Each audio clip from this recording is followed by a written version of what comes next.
welcome to You Have 2 Seconds. And you have 2 seconds sounds like a threat, doesn't it? So what does you have 2 seconds mean? So this is we're going to talk today about how other people size us up really quickly within 2 seconds. So I got interested in this topic because I am a columnist for IEEE-USA Insight.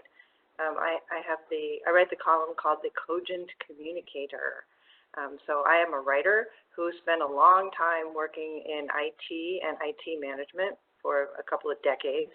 I've always been very interested in how technical communication works and how engineers communicate in particular. And so this is an aspect of communication, like how do we communicate to others about ourselves? So it's not really about writing and speaking. It's actually more about our ability to read faces. It's actually really easy for us to interpret people, like check out their faces, their demeanor, their manner, their initial appearance, and within 2 seconds, we can make a snap judgment that we completely trust about people. So I'm going to talk a little bit later about the science behind this, but just for now, let's just take a look at a face and see. Oops, sorry. I mean, like if you look at somebody, right? We look at this guy, we snap judge him. We say, we'd say he's happy, he's approachable, he's pleasant, he's having a good day. We probably wouldn't hesitate to talk to him, and we make that judgment within seconds. It doesn't take us long to figure that out. Or we look at this guy who's obviously having a different experience, and we tend to like run back, we shy away from that person. We don't run up to them and engage because we think, well, they don't want to be bothered, they don't look like they would enjoy me. And it takes us like no time at all, at least to come up with enough information about that person to realize, I'm not going to pursue a conversation. Then there's this person who radiates a lot of information about herself. You can see the eye contact, the posture, the gesture, the openness. We would have no problem. We would look at this person, and within a couple of seconds, we'd say, yep, I'll be talking to you. And then, of course, there's this one. What do we do when we encounter a bad mood? We usually withdraw from that person. And we don't usually offer to help, right? You see somebody like this, and inside you might be thinking, boy, they're having a terrible day. But what we do when we encounter that within 2 seconds is we usually pull back. We usually go the other direction. We don't usually sit down and say, oh, tell me about your day, right? That's not usually how that goes. So I got to thinking about this because I was reading this book, which I ended up writing an article about for IEEE-USA Insight. The book is called Blink by Malcolm Gladwell. We ascertain our opinion about other people in a blink. And in Malcolm Gladwell's book, Blink, he says that this part of the brain, this part of our mind, is called the adaptive unconscious. It's the part of our brain that leaps to conclusions. And he says quickly and quietly, it processes a lot of the data we need in order to keep functioning as human beings. And this kind of decision-making, Gladwell describes as an important new field in psychology.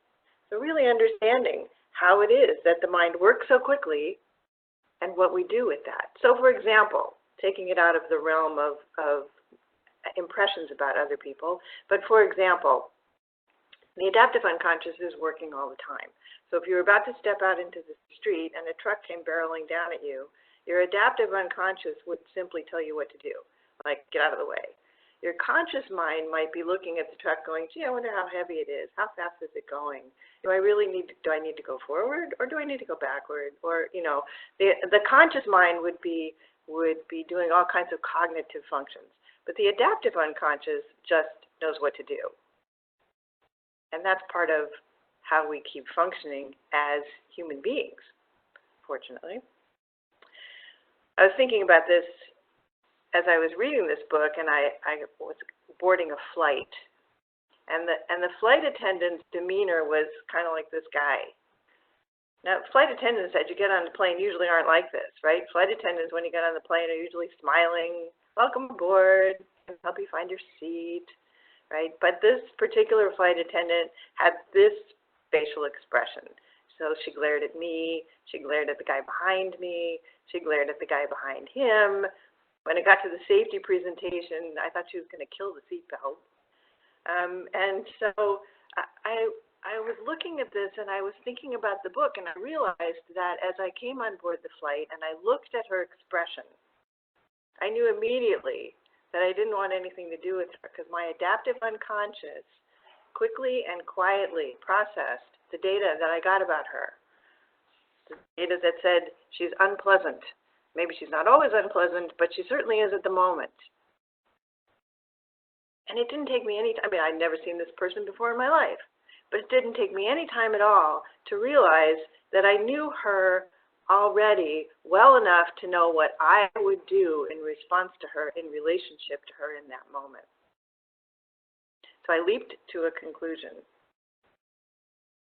Now, 2 seconds. We have 2 seconds, according to Gladwell. That's exactly how fast it takes our adaptive unconscious to go there. So when did 2 seconds actually matter to us? You know, we know, for example, that when we're in a job interview, we make an initial impression. Like the woman in the picture I was showing earlier, shaking hands, right? She was making an initial impression. Did you know you only get 2 seconds to make that initial impression?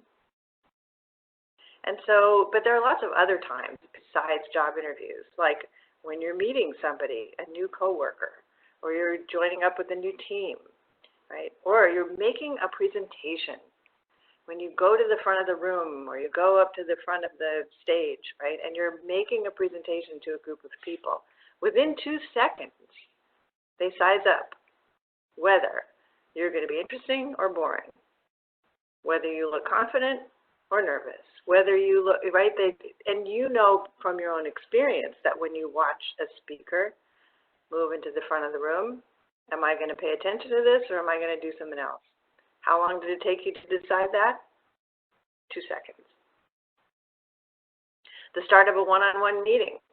When you sit down with a one-on-one, in a one-on-one with, let's say, your boss, right? You can tell the minute you walk in the room how this meeting is going to go. And he or she can tell the same thing about you. Because, of course, the interesting thing is this adaptive unconscious is working not only for me, but for the people I'm talking to. How about networking meetings, like where you sit down to have coffee with a colleague of a colleague, right? Or a friend of a friend, somebody you've never met before. And within the first 2 seconds of sitting down to have that cup of coffee, you already know, do I want this cup of coffee to be over already? Or am I going to sit here and enjoy this conversation? Or when you run into someone. So there are all kinds of times when this sort of 2 second thing kicks in.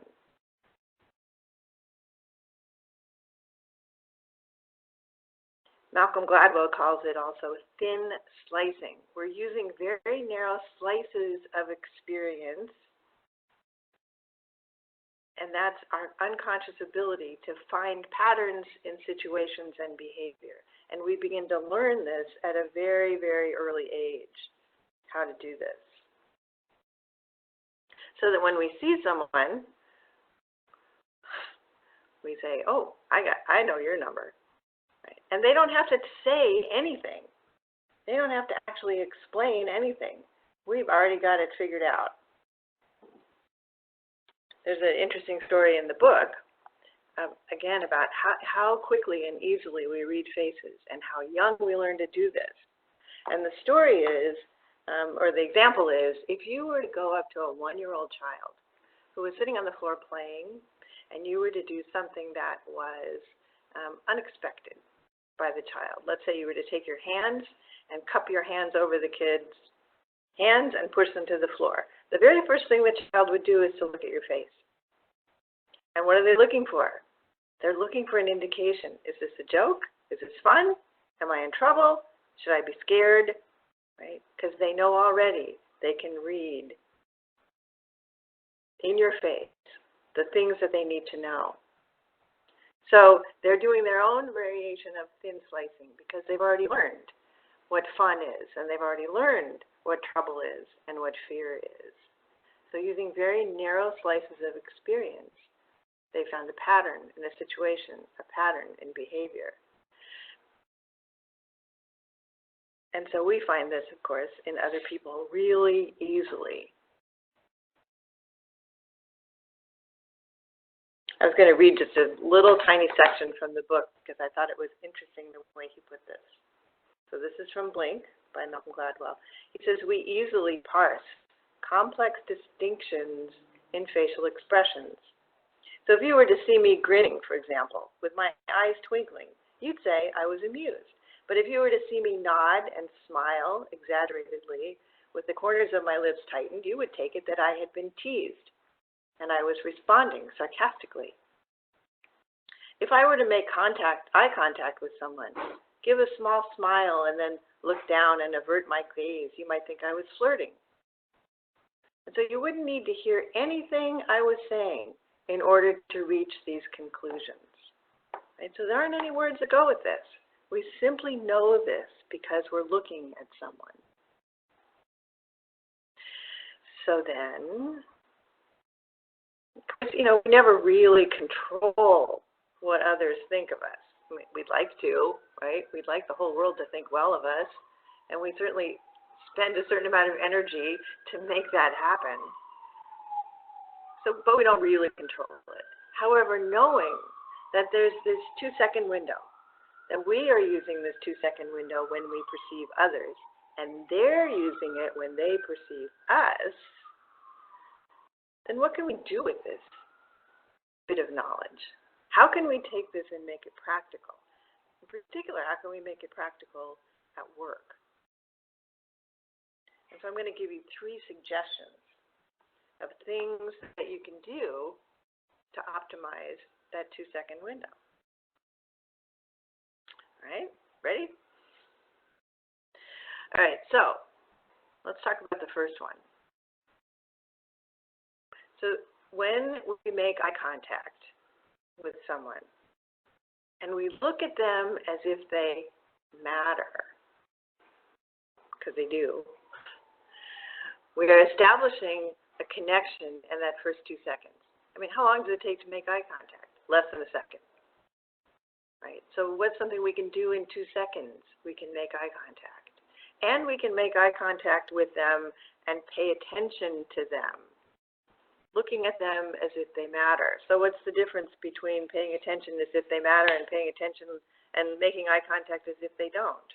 Well, when you can sort of sense insincerity when someone's looking at you like they don't really care.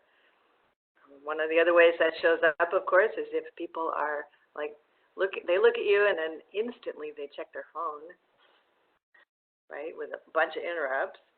And what does that say about them? They're thinking about themselves. They're not thinking about you.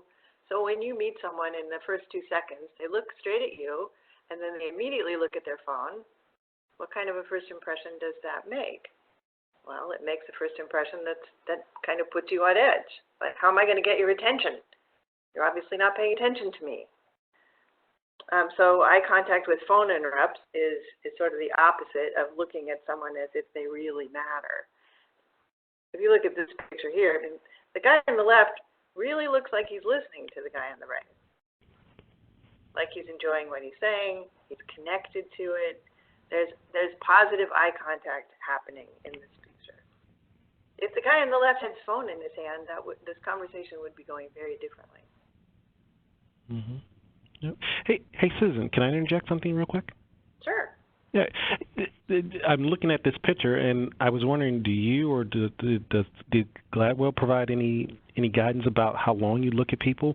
I've been in conversations with people where, you know, the eye contact was so intense that, you know, it sort of made me uncomfortable. He doesn't really talk too much about that in the book. The only comment that he makes about duration of eye contact, interestingly enough, is about when people of two different races look at each other. The eye contact tends to get to be shorter, which I thought was interesting. And his interpretation of that is either when we look at someone of another race, we're uncomfortable, so we look away, or we're trying to be considerate and don't want them to be uncomfortable, so we look away. But that's his actual only reference to that. Oh, wow. That's of course, interesting. right. You know, if somebody stares at you for a long time, it gets uncomfortable. Yeah, yeah.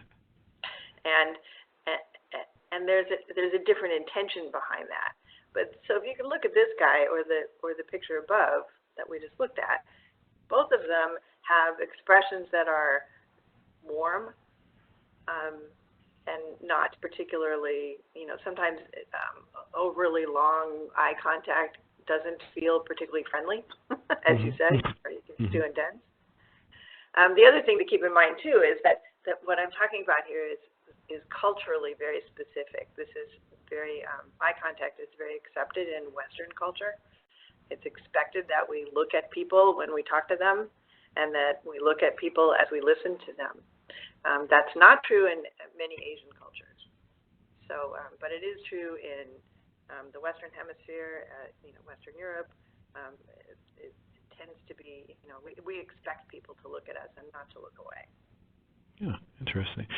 So a question did come in about in terms of if you're meeting, like we have a big consultant group, and they sometimes meet with multiple clients at the same time.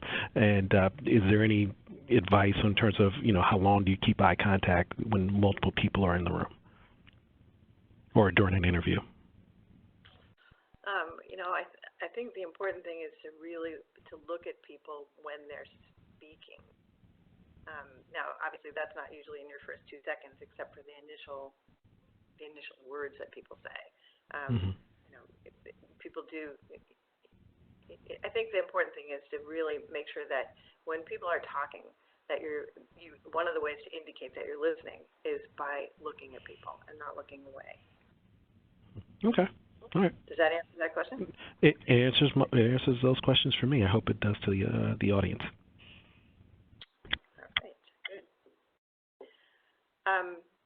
So, you know, in that case, and we were taking this a little bit beyond the 2 seconds, but, you know, eye contact and listening tend to go together, right? Because we sort of have, like, just to go back to that example about the phone, right? If people are looking down at their phones constantly and while you're talking, you sort of have the feeling they're not listening. Personally, I've conducted a little experiment when people are, when I'm talking to someone, it could be the person I'm married to, it could be anybody else. If that person is constantly checking their phone while I'm talking, then I just stop talking. You know, I don't just run up and grab the phone out of their hands, or I just stop talking.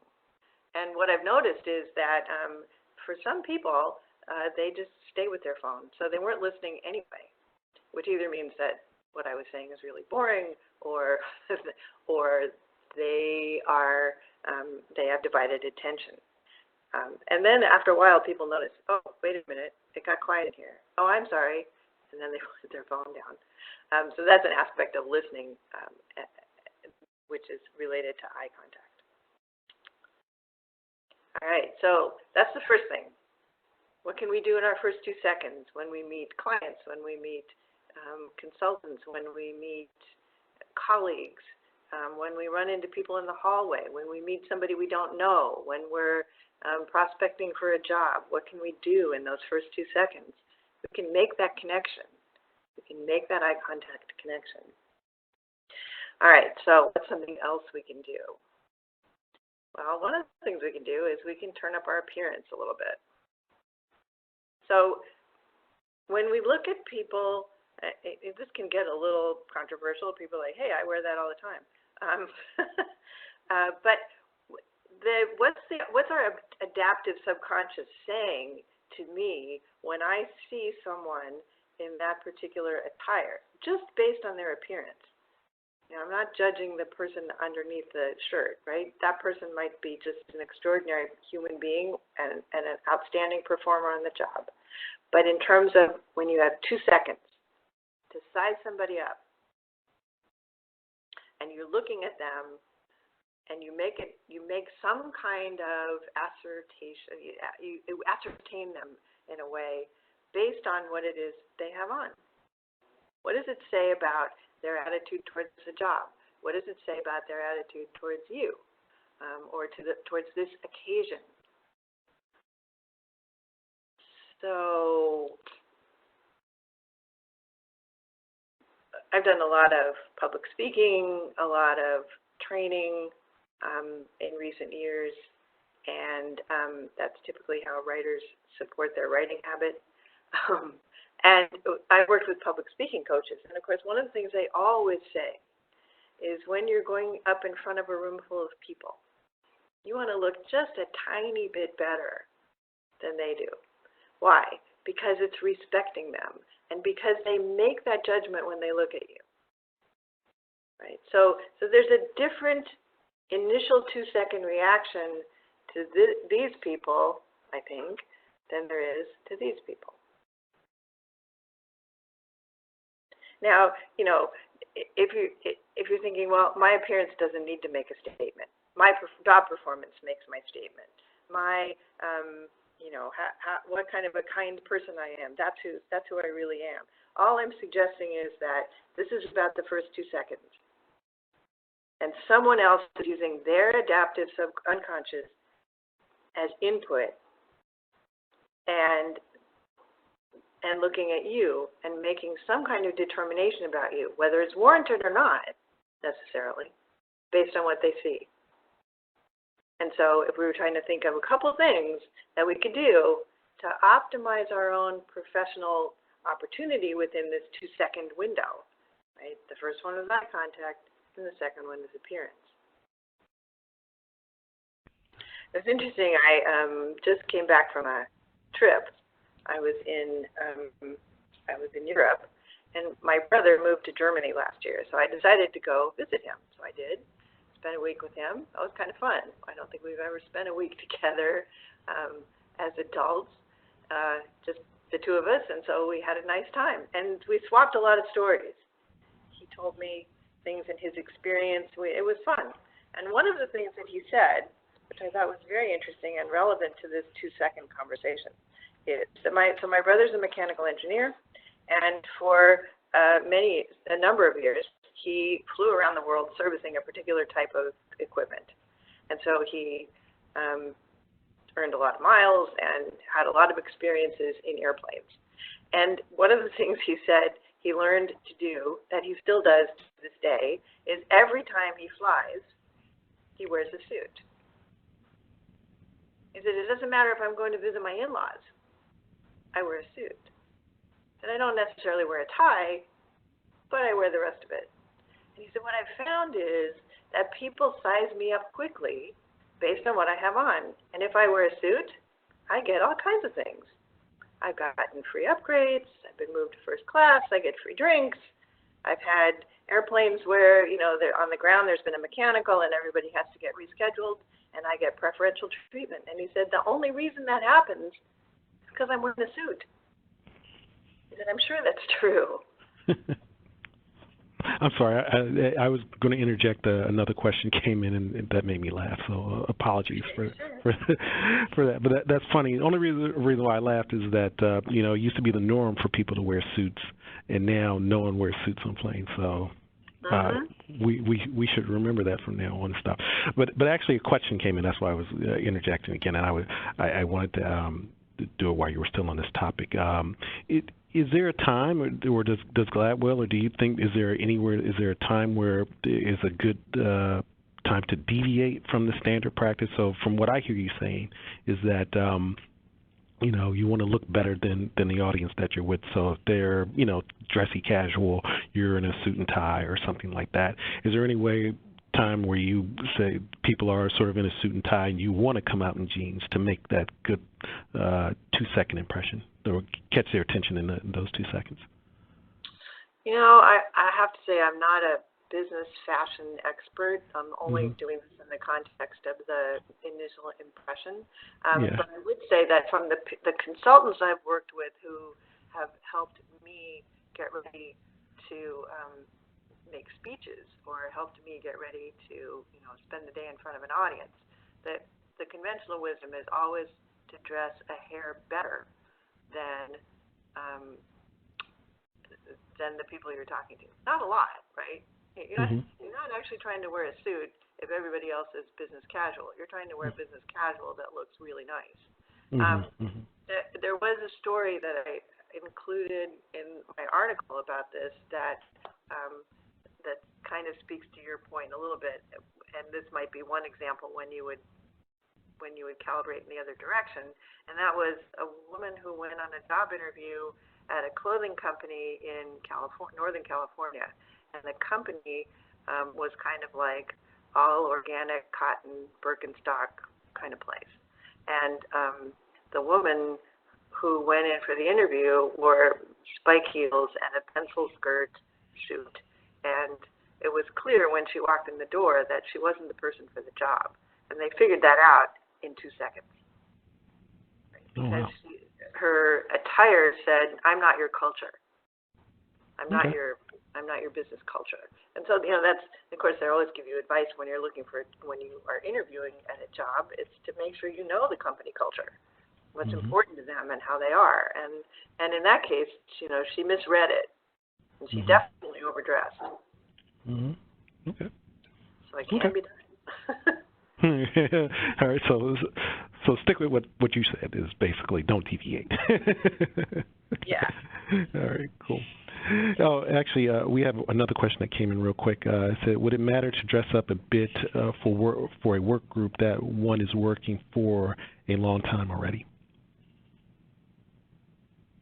So in other words, you're hanging with people whom you know really well and you've been working with a long time and you have a certain look when you're with them? That's the way I read it, correct? Yeah. I think the answer to that is I don't see why not. I think if you were kind of a jeans and sneakers person and then you walked the next day and you came in a suit, that might be kind of weird.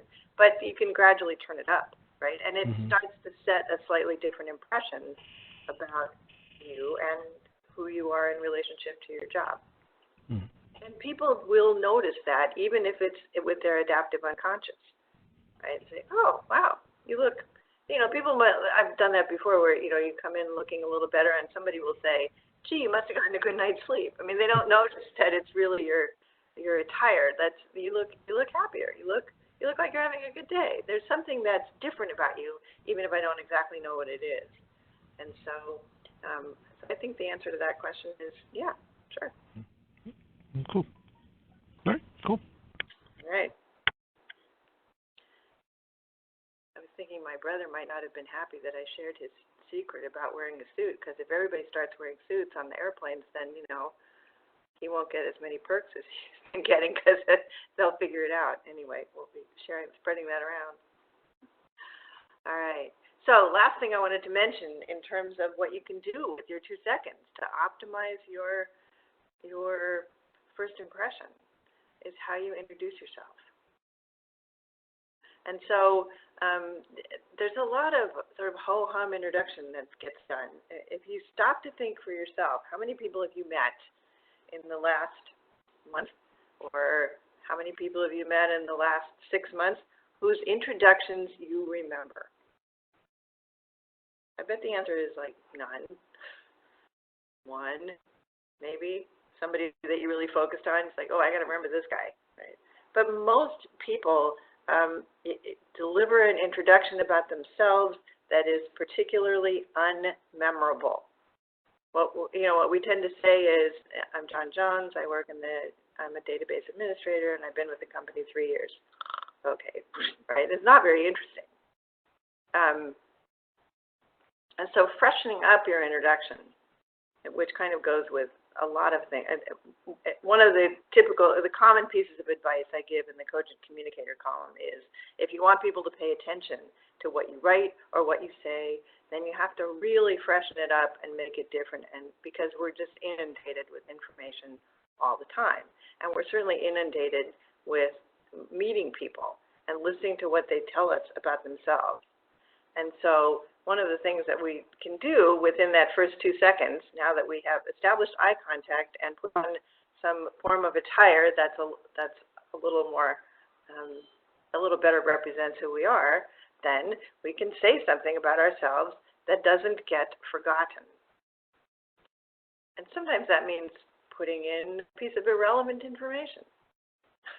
So if I said, hi, I'm John Jones. My favorite ice cream flavor is Rocky Road, and my favorite database is Oracle, and a DBA. Then people are more likely to remember that. They'll see you in the elevator like the next day and say, oh, the Rocky Road guy, I remember you. So coming up with something that helps us connect with people by remembering who they are. In ways that are just sort of fresh and different. Because if we say it the same old way all the time, then it gets forgotten. So one of the things I was going to mention is that, when I was working in IT, which I did for 25 years, and we'd go around the table at meetings, or I'd meet people in different events and have an opportunity to introduce myself, I would say, I typically would say something like, hi, I'm Susan. In college, I majored in English, which is why I went on to a long career in information technology. Because, most people who major in the humanities go on into IT. And so people would remember me as the English major. So it was just a little bit of a different angle.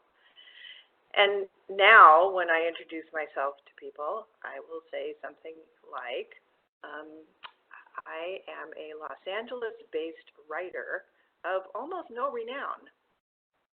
And because, of course, in Los Angeles, there are a lot of writers who are very famous, and I am not one of them. But I am a writer. I'm a professional writer. I get paid to do it, and I enjoy it. But when people are, they listen to me say I'm a writer of no renown, that prompts a certain number of different kind of reactions. Some people are like, oh, that's too bad. What are you doing wrong? That's one reaction. And another one is people just laugh because they know that, you can't compete with Hollywood writers. It's hard to get into that business, and I'm not really trying to do that anyway. But nonetheless, it gives them an edge. It gives them something to hold on to. That's a tidbit of information that's a little bit different. So, coming up with something to say about yourself that is humorous, maybe, or light, or at least surprising. And also that's short. Of course, we're trying to, if you have 2 seconds to start your intro, you probably are going to take more like 7 or 8 seconds to say it.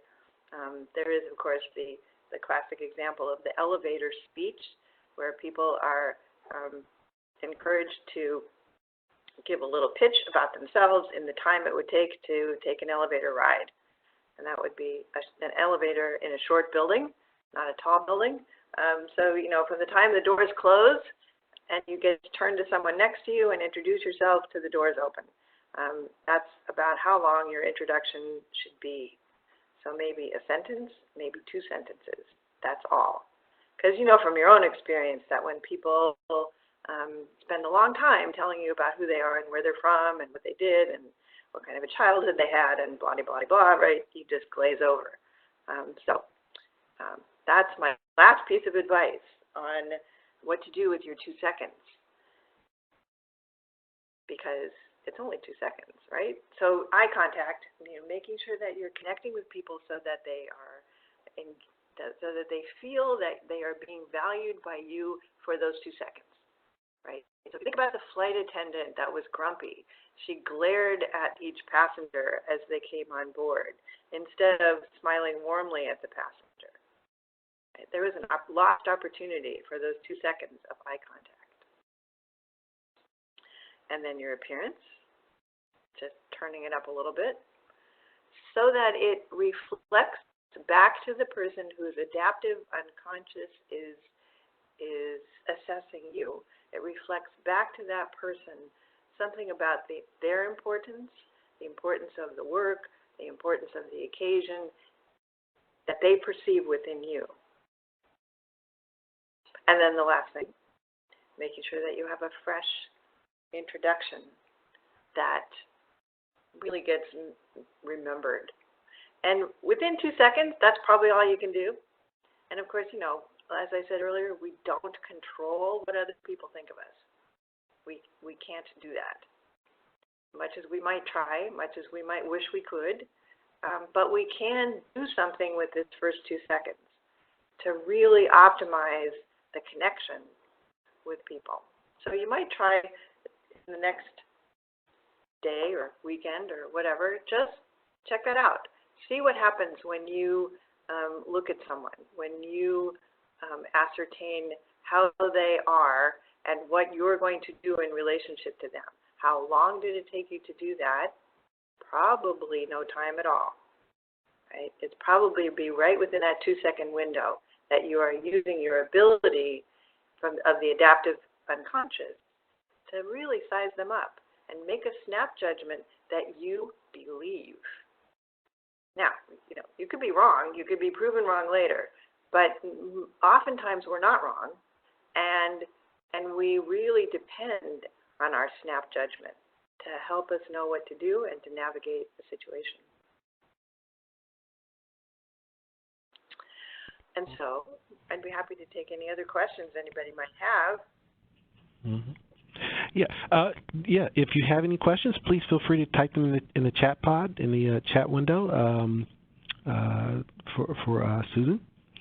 But Susan, right now I'm not seeing any questions, so I just want to take a quick chance to say thank you from IEEE-USA for doing this webinar for us. Can you give us the name of your Insight column again? It's called the Cogent Communicator. All right, great. And now, obviously, that's where I found your article. So you can go, if folks who have not done so far, they can go look up her article on IEEE-USA Insight, and also look up her further work. If you just do a search on Cogent Communicator, you'll find all of them. You could spend your whole weekend reading. I've been writing for Insight for, I don't know, several years anyway. Mm-hmm. Yeah. Well, right now I'm not seeing any questions, so I want to thank everyone for attending. Please keep, we are recording this webinar, so we will be putting it up on our website in probably a day or two. So if you want to come back and listen to this recording, you're welcome to do so. Also, please look for our future IEEE-USA websites coming up in September and October. I'm sorry, someone just sent me a question. It says, sorry, my internet's a bit grumpy. I normally get very nervous before. He says, I normally get very nervous before introductions. Is there any way to get like certain relaxing exercises? Oh, the best thing you can do if you're nervous before speaking about anything, and an introduction is a great opportunity, is to practice it.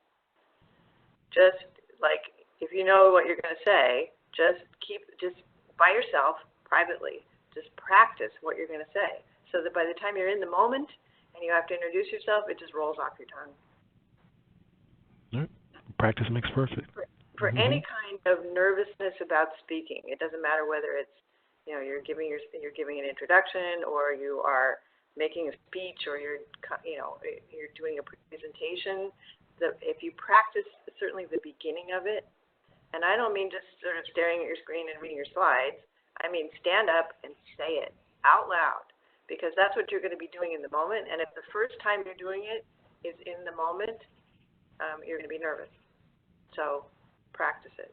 I know people are like, I don't want to practice it. It seems like it gets too polished, or it seems like it sort of loses its luster, or it seems like whatever. Remember that people who speak for a living never make a presentation without practicing.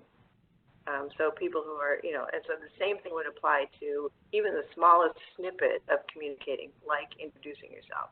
Just practice, like sticking out your hand, looking someone in the eye, and saying the exact words that you're planning to say. And it takes the edge off of it. It really does.